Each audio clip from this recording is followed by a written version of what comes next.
go. What's up, y'all? Welcome back to the show. I'm your host, Billy.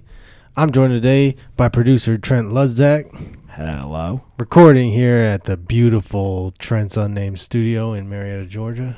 And we're joined today by one of my good friends, hilarious comic, up-and-comer in Atlanta, Jason Hulsey. Yo. What's Good to be up, here. dude?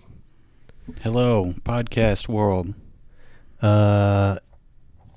You just started using the internet. Is there anywhere people can find you that you wanted them to know about? Not really. I mean, I have a Facebook. You guys have done some sketches, right? On YouTube or something like that? Yep. Me and some friends did a couple of sketches just goofing off. Yeah, they are what they are. All right. You can find Jason somewhere. Yeah, mostly around the Atlanta. Appalachian Trail. Doing shows in Atlanta. Any random open mic in Atlanta. You know, you got to promote yourself sometimes, right? Yeah, I'll start someday. I'm just I don't know. I'm very averse to putting a bunch of stuff on the internet. I don't know. Why? What? Because the government will come? No, I just don't like doing it. Skin you alive or something? I just don't like doing it. You think the government engages in rituals, human sacrifice? No, it's not the government. It's mostly just me. It's like deep self-loathing. It's like, think of the person you hate most in the world, right? Yeah. You got him in your mind right now? Who is it? I don't want to say. Okay. Billy Willick. You all know him. Yeah. No. Okay, so now take that I'm person. kidding. I don't hate anyone. And now you got to make a website to make them look good. How much would it sting every time you hit the post button? Like, that's what it is for me. I look at the content and I'm like, look at this fucking idiot. I used to just cause chaos on the internet. Though. Yeah. Like, I was just a whirlwind. It was like scorched earth. What kind I of would stuff? lash out at the internet. What kind of stuff were you doing? Yeah, I was crazy things. I've gotten in trouble online more than once. That's another part of it too. Is like, if there's that button there that you could push that will just cause something crazy.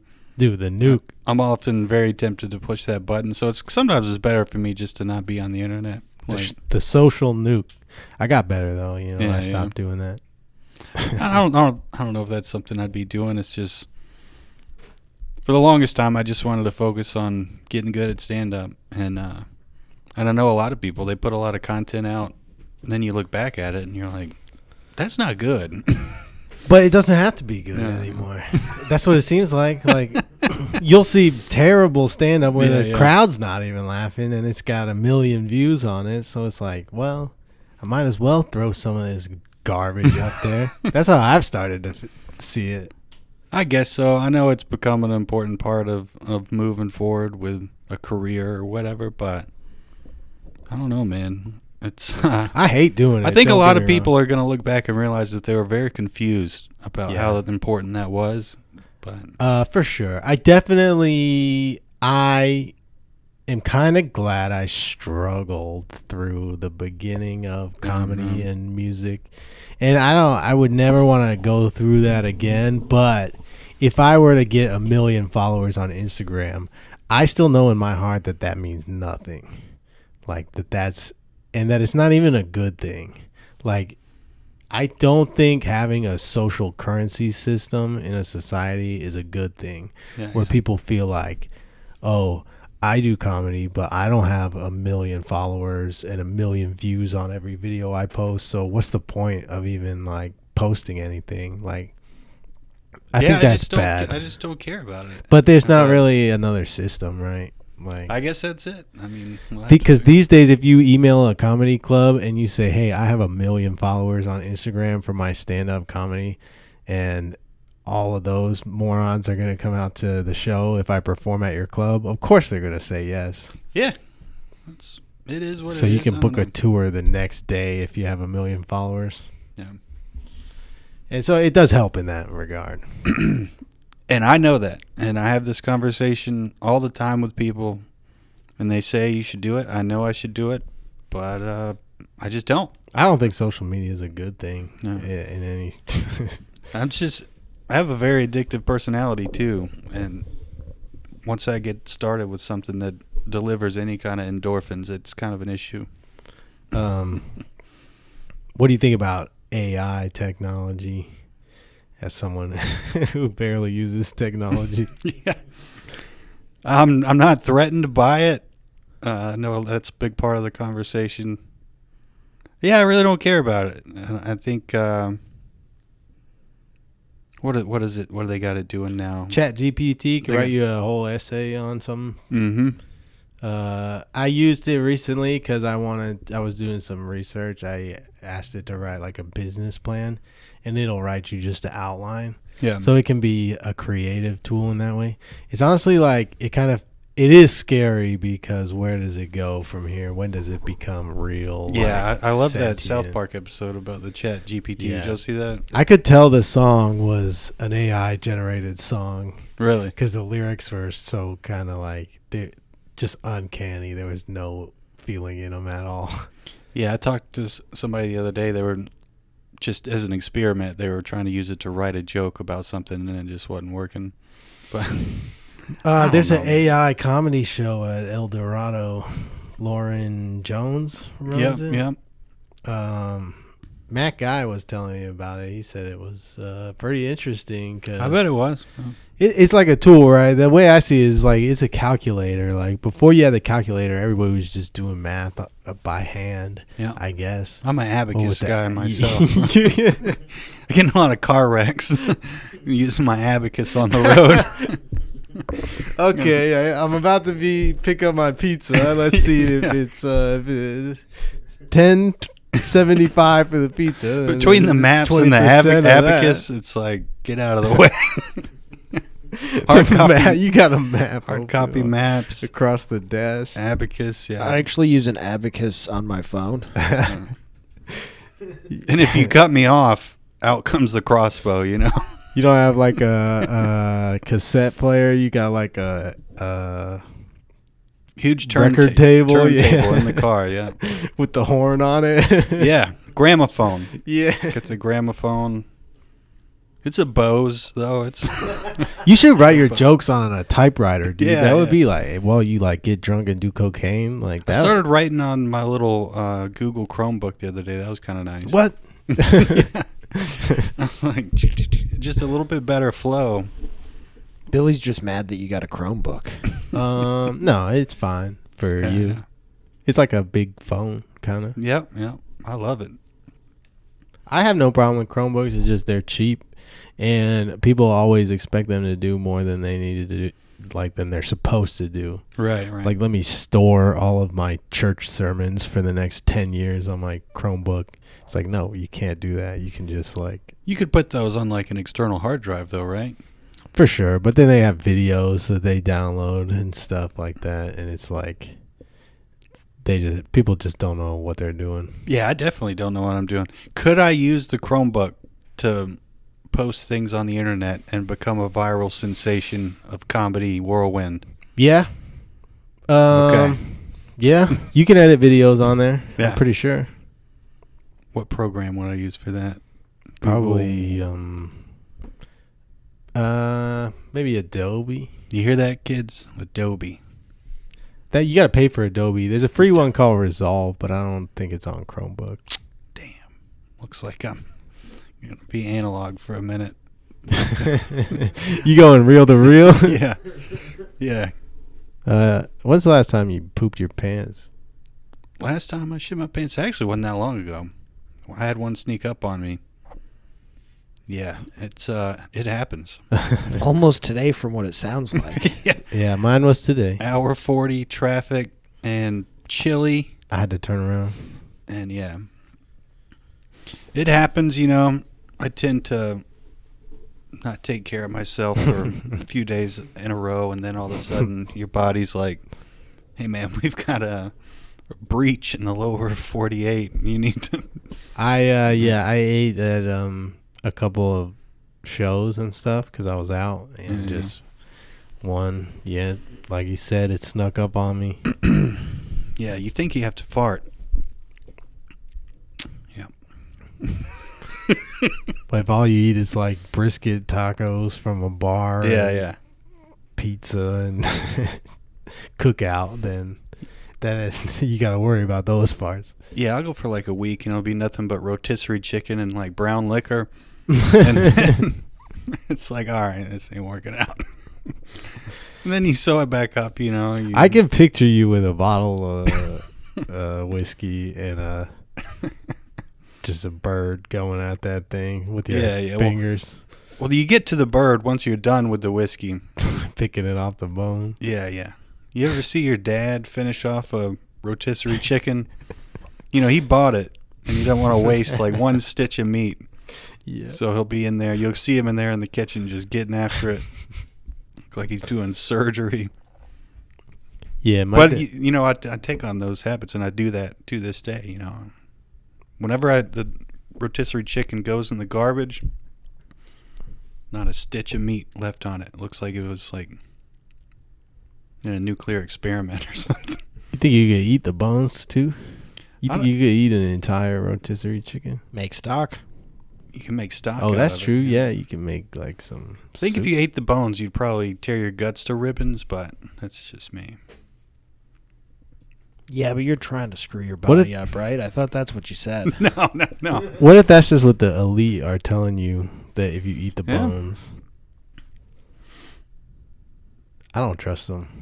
I tried to make stock one time and it didn't work out because it just takes too long. What if bugs are delicious?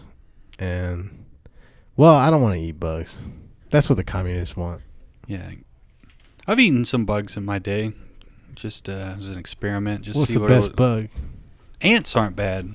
Ugh, what if they bite your tongue? You just chew them up real quick. Wow. I read all these. Like, They're crawling around your mouth and stuff. There's no way you can get them all. as far as just eating a bug raw, an ant's not bad because it's not a lot of material. Oh. What's the most delicious one? I don't know. Probably chocolate covered like grasshoppers. They do that Some kind of grub or something? overseas. I've never raw dogged a grub. You think the bugs could take over one day? Yeah. They could rise up? Oh yeah. There's more bugs than there are humans, right? Bugs could take us out. They wouldn't be What if doing they- it consciously, but mosquitoes kill us more than any other animal in the world, just on accident. That's just true. doing their thing, spreading malaria and stuff. But something could easily come up that was spread by mosquitoes or I don't know, bugs. That's just the anti-mosquito lobbyists. Clean out all the standing water. Yeah, those are like, they just don't want to see mosquitoes get ahead in life. It is crazy every summer when they start hatching. Anytime you're around standing water, it's just hell on earth. See that Yeah. old tire in the backyard that's got a whole brood of them in it? Yeah. And you see them hatch, and they're like, My old roommate used to leave like Home Depot buckets and just random things in the yard. yeah. And they would all get full of water. Yeah, and I would be like, okay, I see your Zika farm is doing pretty good, Your dude. Zika farm. Yeah. If you looked out the window right behind Jason, What's that? Yeah, let's check it out. the neighbor's got one of those. The Zika farm? Yeah, I wonder dude. how it's doing. That guy's ruining it for It's everybody. right outside the window. Like, look down. Oh, yeah. Yep. I don't open that window. What is it? Like a metal? Just a couple of random plastic bins and trash cans that clearly have no purpose other than Come on. the breeding of Flip them upside down at least. man. bucket. If Let's you're see just what going to leave happens. them there, flip them upside down. Yeah. That's crazy, man. That is going to be the downfall of us one day. Some redneck with a kiddie pool. Yeah. Some perfect combination of mosquitoes and like his meth lab, and then all of a sudden some battery acid gets in the pool, and then you get these mosquitoes all of a sudden. You, how much of the Appalachian Trail did you do? The whole thing?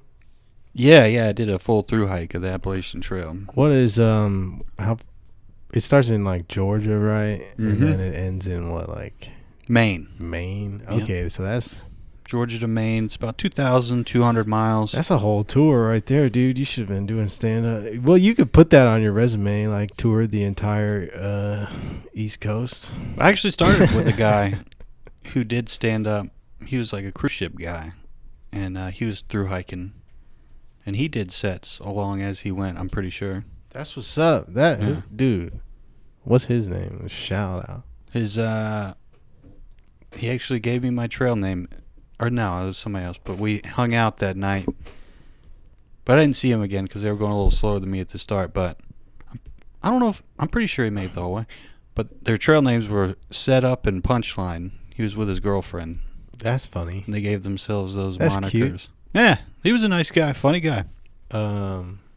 What is a trail name? Trail name, Like yeah, that's like an alias you take on while you hike the trail. Most people use a trail name. That's so you can like murder people. Pretty much, just so whenever something crazy happens, they're like, "Who was here?" Like, "Oh, it was Joey Bag of Donuts," it's like, or whatever stupid name they gave themselves. But now people just, I don't know why. It's all just a long time tradition that people don't use their regular names. Did you ever have to kill anyone on the Appalachian Trail? No, we had a plan one time to kill this guy. Me and my buddy. There was this guy who what did he do? He had murdered 2 people 10 years I told you, man. prior. A bunch of murderers on the trail. Appalachian Trail. Yeah, these 2 people. He actually cut their heads off. What? But Was it religious? They caught him. I think it was more of a hate crime, actually. But he was gay? They were. I'm pretty sure. Oh. Yeah. So it was religious. I don't know. I don't know what the motive was. But the guy, they caught him. Jesus told me to do it. Somebody told him to do it, and he did it, goddammit. And but the thing was, they caught him, but something went squirrely with the trial, and state's evidence wasn't good enough to pin the murder on him. Right? But they got him for something else. I don't know if it was some other part of the case. They convicted him for something. And he ended up doing a little time, and then he ended up being on house arrest for like 10 years. Okay, glove didn't fit. But the whole town knew he did it. It was a small town in, I think it was Parisburg, Virginia. The whole town knew he did it, right? So they just got this house with this murderer living in it. You know, it's like something out of like an old 80s movie where the kids run by like, oh, crazy McGillicuddy, and they're murdering people, you know? Yeah. And but the whole town knew he did it. And then one day he gets off house arrest and something goes squirrely with his house and they like turn off the power. And the whole town sees him walking out of town with his pack headed towards the Appalachian Trail, which is not far away, right? And then it's like, oh no, old murder face is... He's on the loose. Heading out to the trail, right? So I think the town had a meeting and we're like, this is not good, right? I mean, technically the guy has the right to do that, but last time he was on the trail, he was murdering people. Like Michael Myers. Yeah. And then they probably checked out his house, like he's clearly abandoned this. That's not good.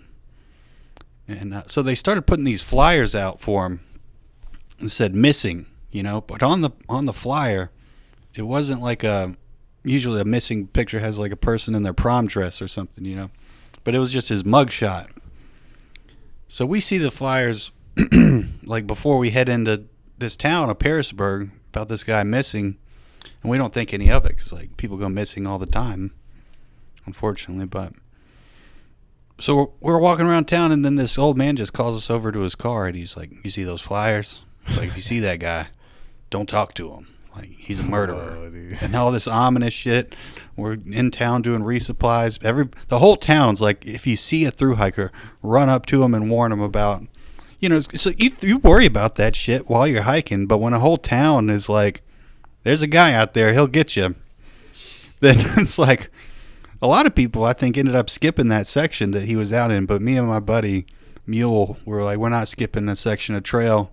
So we go, at this point, we're like, all right, let's get, I guess, some weapons. So I go into like a Walmart. I buy a big fucking crazy knife. Nice. I'm like, this is the knife for the guy. Dude, how long I bought ago this was knife. You should have bought a gun. Yeah. At Walmart. Yeah, the knife was a little lighter, but I didn't have gun money Yeah. at that time, and I didn't really want to Yeah, carry yeah. a gun. But Yeah. Okay. Well, I was gonna ask. At what- Walmart though, you could just buy one back in the day. you could. How do you skip part of the trip? Do you just get an Uber? Yeah, you'd get a ride. Just, You'd get like you just call a cab. That's how you. There's a skip lot of the people trail. that shuttle service, or you could take a bus, or you could I'll get a Greyhound. That's you could take a Dude, train. that sounds like you know. Murder City. yeah. Are you more likely to be murdered on the trail or on a Greyhound? Because my money's Definitely on the Greyhound. Yeah. It statistically, it's not that common, but I don't know. Depending on the situation, it gets weird. I couldn't be out there. I'd be murdering everybody. Did you ever meet that guy? Now, we missed him by about 24 hours. There was this place called Dismal Creek, of all places, where This sounds like a horror movie. we dude. came through and we thought about camping there, but it was Did he name it? we thought about camping at Dismal Creek when we came through, and we're like, no, this is too close to the road. Because when you're hiking, people want to mess with you, a lot of times they're people in cars, and they'll see like hikers camped, and they'll be like, oh, let's go steal their food or go throw cans at them and then pull away or something. And so like, let's don't camp next to the road, because when bad things happen, it always happens near the road for the most part. So we decided not to camp there. But then we get news that there were these two fishermen camped there at Dismal Creek, and this guy walked up to him and sat down with him, and they offered him food. He had dinner with them, and then when they were done with dinner, he stood up and pulled a little .22 pistol and shot both of them in like the chest and neck, and tried to kill him with that little .22. But those guys just ran off. Why? Because it turns out the ammo in the .22 was from like 15 years ago, before he got convicted. So it was really old ammo. So apparently it was like more like half speed, you know. So those guys ran off and were able to run to a nearby cabin or something and get the authorities. But the reason he shot them, he wanted their car. So he tried to murder them, and then he took their vehicle. Okay, that makes sense. Yeah. And then this epic police chase ensued That's back crazy. on some backcountry roads. That guy's playing Grand Theft Was Auto. it a Bronco? It was, I think it was a Chevy Blazer, actually. It was some kind of SUV. Don't quote me on that. That's close enough for me. Yeah. But legend has it is, Can you imagine, man? What would be going through that guy's head as he's eating dinner with these people and then yeah, blowing their heads off and stealing their car and then getting in a police chase? Like, crazy stuff. what? He died What in a prison mess. because at the end of this high-speed chase, he wrecked. He wrecked the car trying to escape and sustained all kind of injuries. And apparently in prison, they just kind of let him die. But how do you get there, man? Is that like a couple of bad decisions, or is that like substances, or like Who knows, how man? do you get to that level? That guy had a 5-star wanted level. Dude. Apparently there was an episode about it on one of those true crime shows. I used to do a bit about it, try to tell the story, but Googling all this. yeah. Yeah, type of murder at Dismal Creek. Is that why it was called Dismal Creek? Because of the murders? Probably some tragedy to do with the Native Americans at some point, but What would be the coolest place to murder somebody? Randall Lee Smith, there's your guy right there. Antarctica? Space? To murder somebody? Yeah. Oh, I don't know. Sounds terrible. I can't believe that Parisburg is spelled like pear the fruit Yeah. and and not Parisburg? yeah. They spelled it wrong. Pearisburg. P-A... Yeah, somebody messed up the spelling. This is in Virginia. So, yeah, so he was convicted of the double murder, and he was sentenced to 2 concurrent 15-year terms in a plea bargain. That's a pretty good plea bargain for double murder. 30 years? 30 years in prison? But he died, though? In prison? He died in jail 4 days. Oh, is that someone? Like I said, he got out of jail, ended up going back on the trail, and then, yeah. Anyway. That's crazy, man. Bro, I'm reading this, and you just told the story exactly as it is. Yeah, they had dinner together without warning. I think I messed up the first part because there's another murder that I accidentally blended in that he didn't cut their heads off. Oh, so he died 4 days after he got to jail as a result of injuries from the crash. Right. The novel Murder on the Appalachian Trail. Okay. Fictionalized the 81 murders, yeah. I don't know. Did you ever... But that's rare, relatively rare. You know, most people that hike will have some kind of story about something where they found a dead body or something, or where they thought they were going to get murdered. At least one time, you know. You walk across the country, something funny's going to happen, you know. What was it that made you want to walk across the country? I just always wanted to do it. All my dad's brothers, he's got 4 brothers, and they were all Boy Scouts. And whenever we would hang out, they would always bring it up about how they wish they had done it, you know. Wish I'd tried a through hike. Every single one of them would bring it up at some point. Yeah, but and I was on academic probation, which is a big stop point in your life. Yeah. It's like, okay, you need to figure some things out here. Do you even want to go to college? Do you want to just go ahead and start working? What's the point?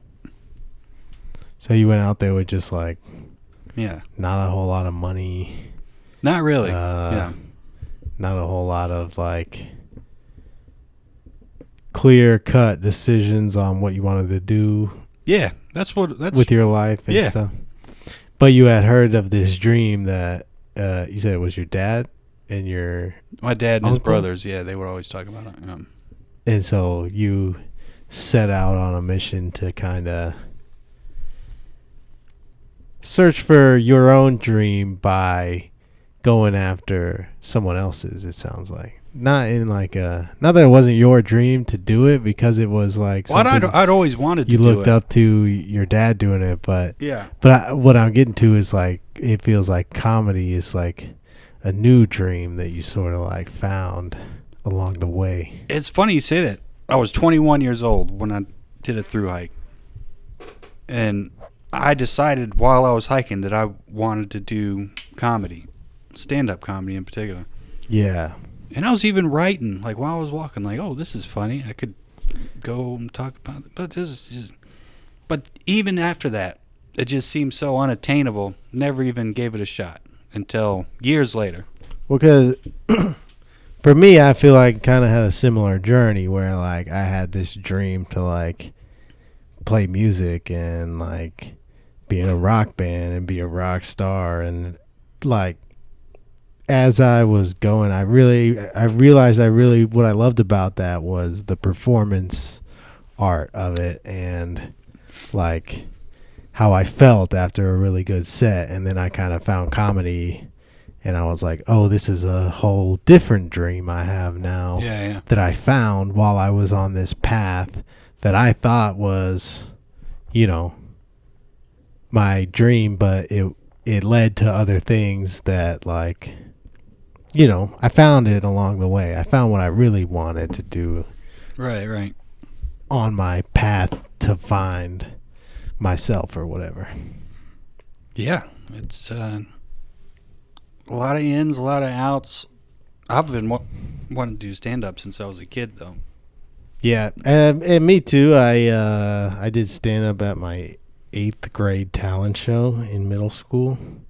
We had a theater department that was new at the school, and they did a talent show. And a bunch of kids had really good acts, so they did like a whole thing at night where the parents could come and stuff. Hell yeah. It seemed really big at the time, but it was probably just like a small little middle school auditorium. Still biggest show I've done to this day. Yeah.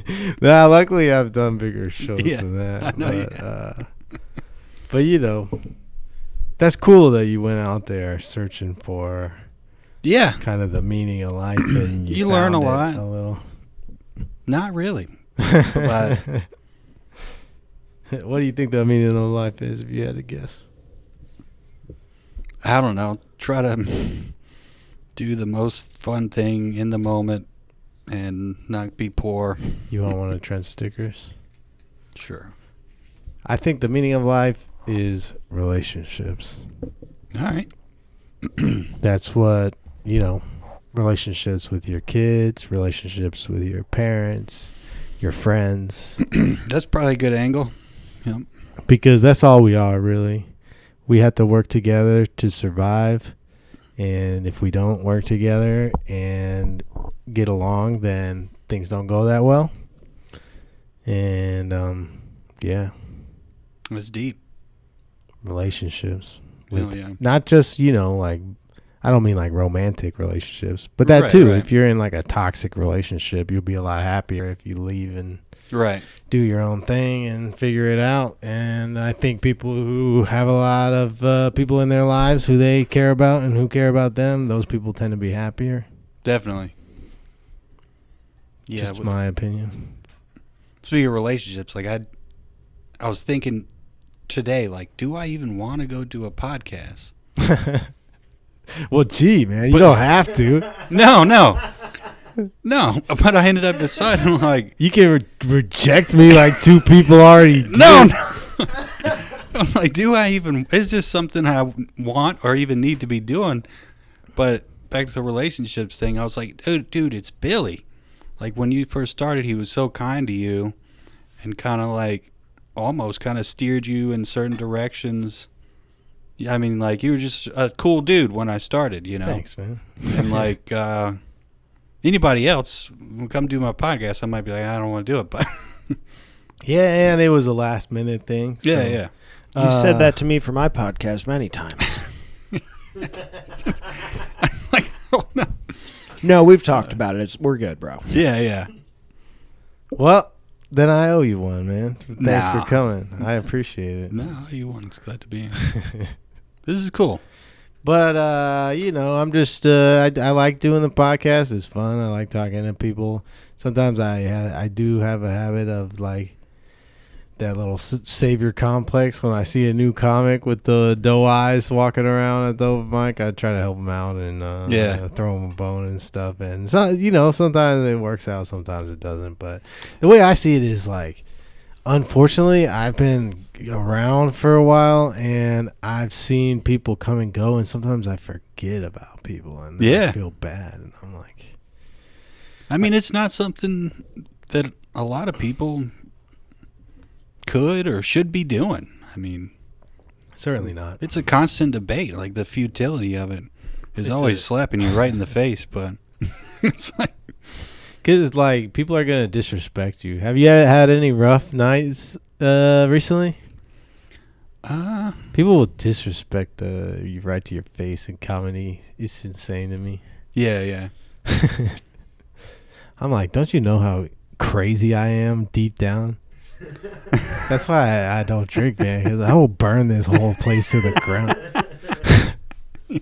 Yeah, we've had a lot of conversations about the darkness. Now we have to keep it at bay. Yeah, man, people... Have you had like a set that just like didn't hit recently, or you been out crushing it? I mean, that always can happen, and it does happen, but nothing's sticking out recently. Let me think. Just a bad...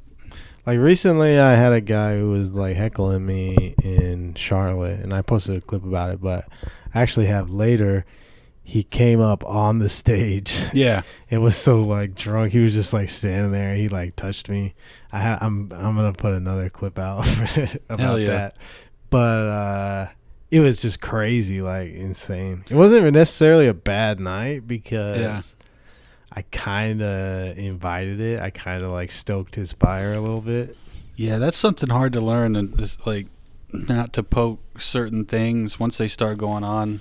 Once they're really, really drunk, just try to leave them alone. But if you can get someone who's not too drunk to just like go back and forth with you, that can be really fun. Yeah, it can be fun, the back and forth. A lot of audience members. It's weird. I feel like we shoot ourselves in the foot a lot because at the start of the show, depending on the level of professionalism of the show, somebody will usually be like, look, don't talk to the comics. They're here to do their thing, but a lot of people do so much crowd work now They don't know what to do because all of a sudden the comic's talking to them. That's where the money's at. Even if they're hesitant, the comic will be like, "What? Say something, dumbass!" Like, "Oh, okay, now I'm supposed to talk." And then once it starts, they don't know when to stop, and it's just a big. Yeah. It's almost like I wish at some shows if they're that rowdy. But it's something you gotta learn, right?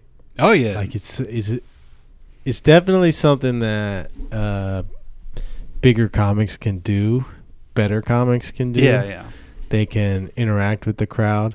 Sometimes it's their fans, or they got lucky and they're on a lot of showcases on it, or just doing a lot of shows that aren't open mics. Because one comic who thinks they're about to practice crowd work at the open mic could nuke the whole room for everybody. Oh yeah, we'll probably see it. I've seen it so many times. They're like, well, I heard I need to work on my crowd work because that's what the professionals do, and they just destroy the room. It's like, come on, dude. I love all that crowd work stuff. It can be fun if it's done right. I don't know. But I also love just a good, well-written joke. So I love a guy opening on a riff. That's always a sign that the room's about to turn. Yeah. You got to get them hooked. When a guy comes out and is like, what do you do? No. This is bad. Yeah. I saw Rocky Dale Davis at the Comedy Catch, and he did like I would say probably 15 minutes of material at the top. Yeah. Then went into crowd work for like another 15 and closed it out with material, and it was like I was super impressed with his ability to just like switch back and forth. Yeah. I think you gotta open with material unless you're really seasoned, like a guy like Shawnick, who's gonna do some crowd work. He's not gonna be mean to anybody. He's not gonna get them to leave. He's just gonna, lightly poke fun at them. And I don't think there's any clear rules. Just depending on the person, what they can pull off. You can't say you can't go up there and do this. Well, I don't know. I've seen people do that and it worked fine. That's true, yeah. Anything really goes if they can pull it off. And there's a fine line. Because sometimes you see comics who've been doing it for years go up and do something that you think is hilarious. Yeah.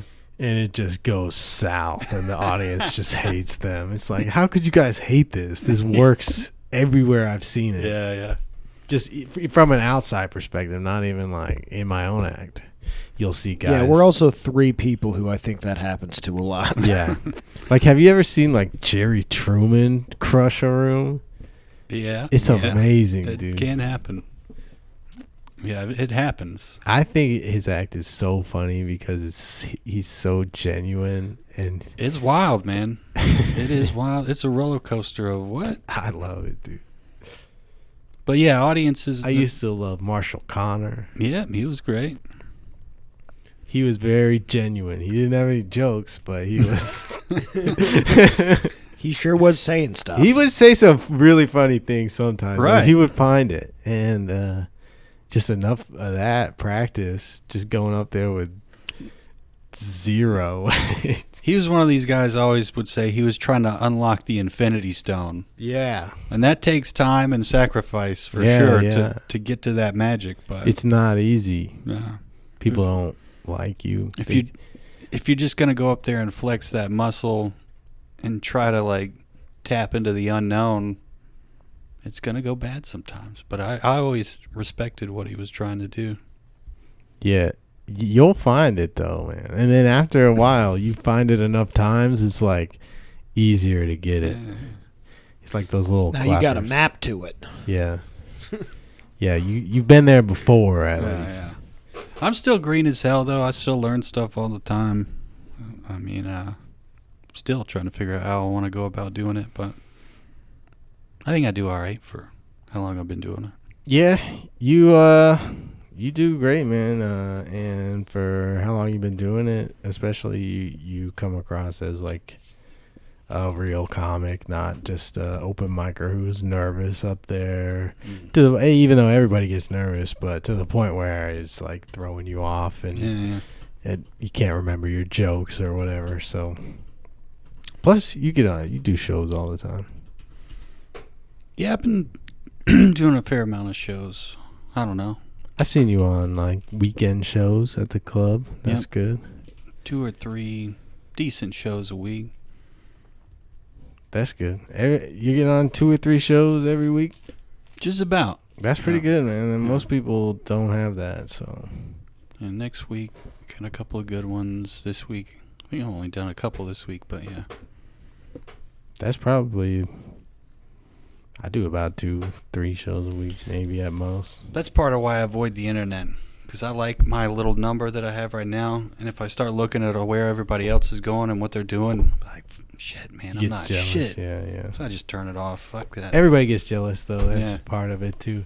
But at the same time, you want all your friends to succeed, right? Yeah, I want all these guys to succeed. And I think, actually, if we all succeed, then that helps each other out because then, so-and-so can bring you with them and do this for you or, we all help each other out. Definitely. That's what makes the scene work, right? It's fun, It's fun, too. I don't know. We're about there, man. We're about like 40, 41 Was minutes. that 40? Yeah. Wow. What shows are you doing this week? People can come out to, or next week. Next week, I'll be doing a Don't Tell comedy. I just fucked up. Oh, man. Where at? It's a good thing it's not live. I don't know where it's going to be yet. So, In Atlanta, though? it'll be in Atlanta. Yeah. That's what's up. The 2 things you're not supposed to say. Don't tell where it is.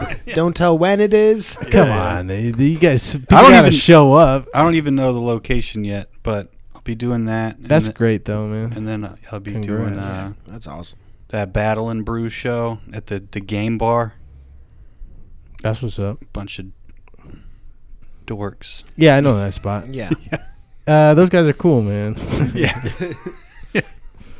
No, it's fun. Yeah. I like those game bars, man. Now that I'm over 30, I feel like I appreciate like pinball now. Yeah. So I'll play pinball if they got it and arcade games and stuff. Not joystick. It's up in Gwinnett. It's the Joe Pettis. Yeah, I know one. Battle and Brew. Yeah, Battle and Brew. But anyway, that's one for next week. I think I might get on some other stuff. Show up there and wearing like cosplays and stuff. Mm-hmm. Yeah, it seems fun. I've done a couple spots sponsor there. a hockey team. I don't know if they still do. Right. It was like a club hockey team. Huh. Sponsored by Battle and Brew. Cool. The shows there can go good. We'll see. What about you guys? You guys do anything? Can't remember. Yep. Oh, the Legion. Oh yeah, I'll see you there tomorrow night. No, I'm on some stuff though. I just can't remember. Oh, I'm featuring at the Frogger open mic the 30th or something like that of this month. Love that. For the last one at the Joystick side, then it's gonna move to the Georgia Beer Garden. Right. So that'll be sick. And then I'm on some other stuff, but I don't care anymore. My wife is pregnant, so like, yeah, I gotta get my shit together. I feel you, man. And I'm still gonna be doing stand up, but enough people hit me up. I got enough friends that I'm not hurting. Yeah. Well,